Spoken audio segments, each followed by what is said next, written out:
For this project, you're going to have to figure out what cookie sizes you want to work with to make your tiered cookie cake.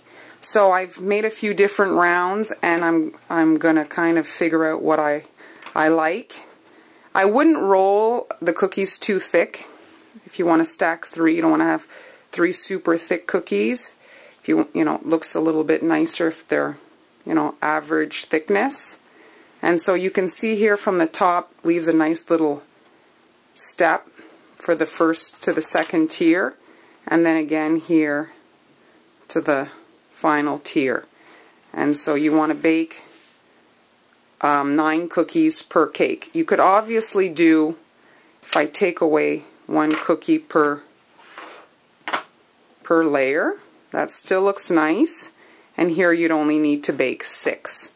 So it's entirely up to you what effect you want to do, and how much time you want to invest in this project.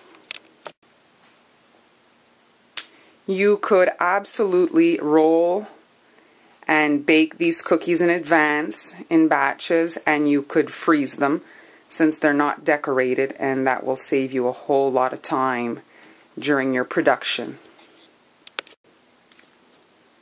So my final sizes are going to be these cookies here. Before you decide what sizes you want to use, maybe you want to shop around for the boxes or the bags you intend on using, and that will help you make your size selection. So here, just to show you the size of the cookies that I'm working with. So this first cookie, the base cookie, is I'd say 2 3/4 inches. The next size is 2 inches, and the last cookie here is 1.5 inches. And so I'm doing 3 layers per 3 cookies per layer. As for the icing on these cookies, you really don't want a thick layer of icing. This will increase your height, and that's not what you want. Want to keep it, sleek, not super pile, like a pile of cookies. And so here I'm just taking the cookie in some runny-ish icing. I'm dipping the surface and running my cookie along the edge. And as you can see here, because it's so runny, it's healing. I have a few air bubbles there, but if you want to be finicky, you can take a toothpick and poke them out. But because these cookies are all going to be stacked, it won't even, be seen. So it's just for taste, for the cookie to have a little bit of sweetness. As you can see there, it's a very thin layer. And you'll be able to crank these out very quickly. You won't have to, get a piping bag out. I would really, rub it so that it's nice and just a thin layer of icing on top of the cookie. And then you could actually even do this step and then freeze them, because you don't really have to worry about the white icing blotching or doing anything, and this will save you another step for the day of assembly. So here they are, all dipped. As you can see, it's not perfect, but I've got the coverage that I want, and once I go through, I'll easily be able to find one that's nicer for each tier, and that will hide the lower layers that aren't as pretty. But this, I'm thinking, a big production line, you do not have a lot of time to fiddle. You just want to crank them out and just have a thin layer of icing for taste so that the cookie has a bit of icing on it. That is not what's going to be the final decoration. Should you get a drop of icing that drips off the edge, ignore it, let them dry, and then with a paring knife you can come back and just remove that little bit of icing, just scrape it off the edge. But here I have not one of them that's dripped off the top of the cookie. So once all your little cookies have dried, you'll be able to move on to the next step. And so I suggest that when you stack your cookies, you put a small amount of icing just to secure the tiers. And so just a drop as small as that will stop everything from wiggling. Try to be mindful of taking the one that has the nicest clean surface, and then you can just stack them as simply as that. Here are the little ones. A little dot of icing, a little dot of icing, and you just stack them up like that. And then you can set them aside in little sets of 3 and we'll be able to assemble the cake.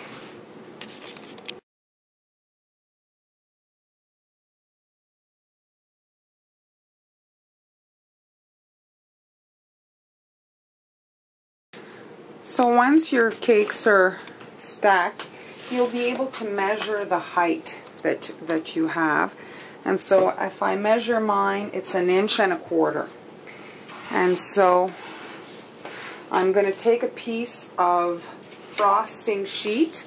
This is available at Confections. I'll put the link.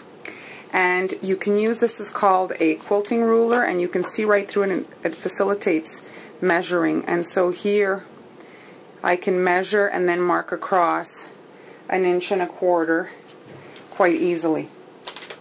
And so once I've got it cut out, I'm going to be using, I separate it from the backing, the plastic backing, and I'm going to be using a scrapbooking border cutter.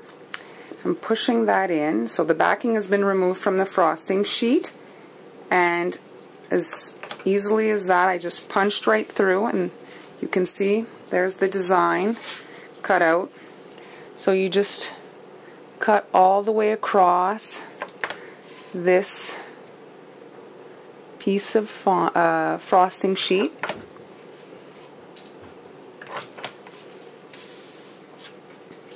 It's very, very easy to use these scrapbook cutters with this particular material.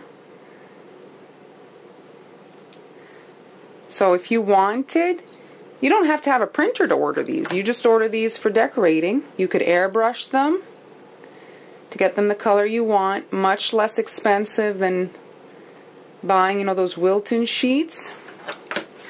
There we go. And so there's my piece all cut. And so I bring over my tier and I am going to wrap the frosting sheet along all around the edge.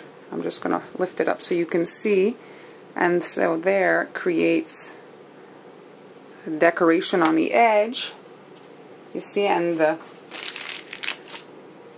so you can just do a dot on the 2 bottom layers just to secure the frosting sheet in place, and then another dot on top for the other top when you wrap it there. And so if you do this on the table, it's flush and you'll get a nice seam at the bottom. So there we go, that first layer is done. Now I'm moving on to the smallest one. I have a piece here already cut, so that'll be easy. I can wrap that around, and it's a bit long, so I'll just trim it. And then a dot, as you can see here, just attaching that to the cookie, the frosting sheet. You're better to work on the table, but I just want you to see it, because if you work on the table like this, then you get a really nice flush joint to the bottom, you know. This way, if you're holding it in your hands, you might not get a nice bottom. And there we go. You see? There's the edge of the little cake. And so for the middle tier, I haven't cut out my frosting sheet yet, so I'm going to do that, and then we'll finish that middle tier. Here is my last tier done, so I'm just going to, like I said before, do 2 dots. You don't want to do it on the third, on the final tier, because it might peek through there, the lace cutout. So if you want, you can also cut, you know, with these kind of fancy scissors. They're a little bit less expensive than these punches, but the punch really does a nice job. You can get so many different types of punches, and sometimes maybe you could just borrow from a friend, if you have a friend that scrapbooks. And so now Once all your little frosting sheets are attached, you make sure you put all your seams towards the back, and it will create a tiered wedding cake. So here it is. I think that it's quite pretty just like this. Here, let me turn towards the light. I'll put the seam in the back. And so I don't think anyone will particularly want to eat the frosting sheet, but it's an edible element, and it will not contaminate your cookies. And it really, you know, dresses up the edge of the cookies. I've seen these tiered cookies done many times, and I think this is a way to jack up the finished product. And now I'm going to take it to another level, if you want to continue watching. So again, with Martha Stewart punch here, these are hydrangeas, and I'm going to just show you on a little bit here.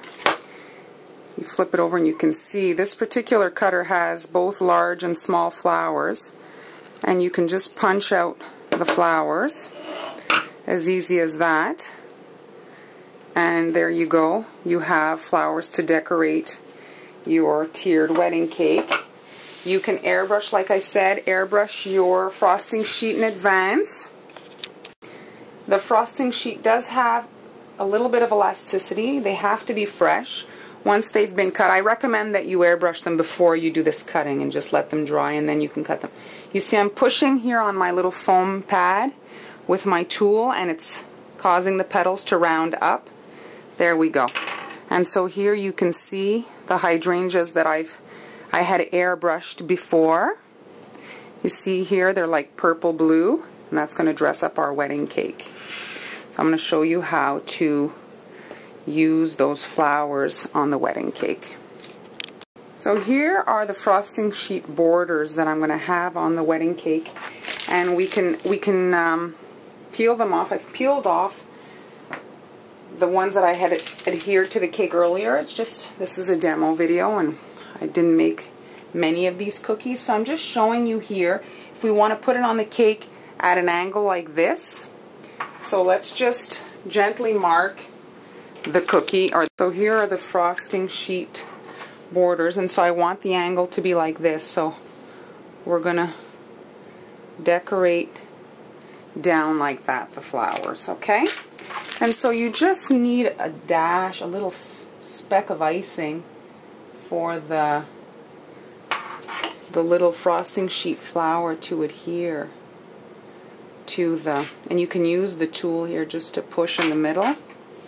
I even put too much because it started to ooze out. So I'm going to take one of the smaller flowers here. So it's much easier to decorate when it's laying down like this than if you were to decorate the cake on the side. This way you can work on a flat surface. There we go. Maybe I'll just add one last one here. You could airbrush the borders, just a dusting on the edge. There's so much you could do. So here, be mindful of the edge of the cookie, so you can't go too low. I'm going to put another big one up here and fill with the smaller ones. So what I like about this is that I'm working on a flat surface. It's much trickier when you're working on the side, you know. There, let me find another small one. You can cut all these flowers way in advance. Here, let's put a little one. See, towards the top it can overlap a bit since the step is going in and not out. So here's the last bit, the top tier.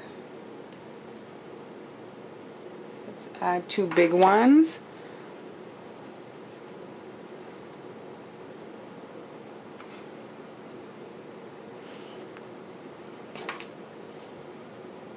Here, a little one here, a little one here. You could be, you know, a few ladies together, make a production line of this project. And there we go. And you could, you know, vary the colors. So let's bring back the cookies. So I'm going to find where I did my dots earlier there and put my dots back. Oh, one of my flowers popped off. I think it was just stacked. I don't think I had stuck one of these on, but we'll stick it on now. Alright, so I'm going to put the frosting sheet on my first tier. Now a little dot of icing here. And join the seam, and there we go. Number one. The next one, a little bit of icing. Pick up my frosting sheet for my seam.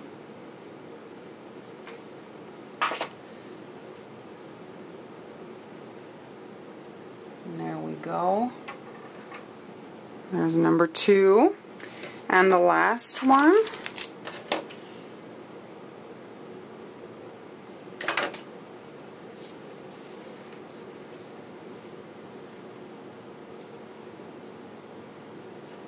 The last piece of the puzzle.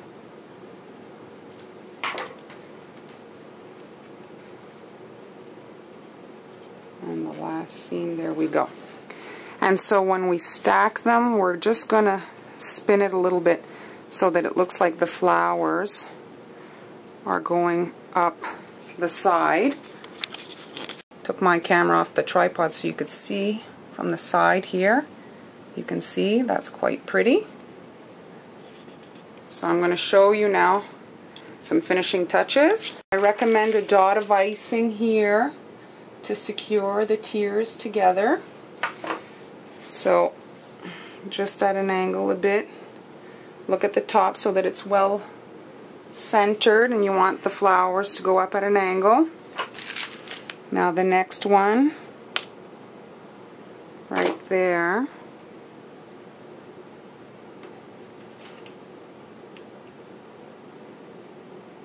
And there we go. Just adjust a little bit there.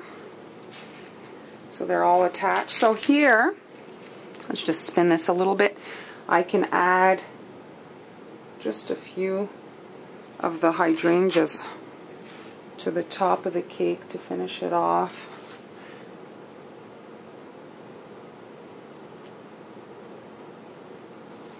Let's put a big one here. A few of the little ones.